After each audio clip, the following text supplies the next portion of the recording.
大家好，我係尹小英，係 BandMate 組嘅。未信主之前呢，我係跟家人經常周圍去拜神嘅，拜到出埠嗰種。但係信主嘅過程裏邊，係因為我嘅家庭係某一啲嘅原因跌咗入去財務嘅黑洞裏邊，每一日都係擔沙填海、驚濤駭浪咁樣經過，每一日都冇辦法瞓得到，就算俾你瞓得到呢，你都會嚇醒嘅。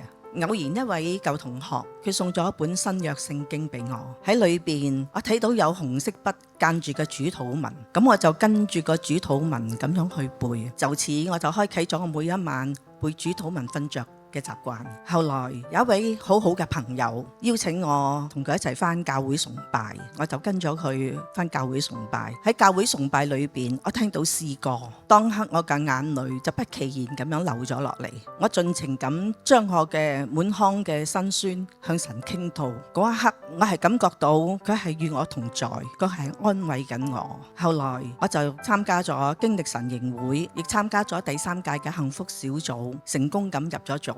入咗組之後個感覺好不一樣啦！喺主嘅家裏邊，你係完全感受到被愛包圍啦，同埋佢呵護。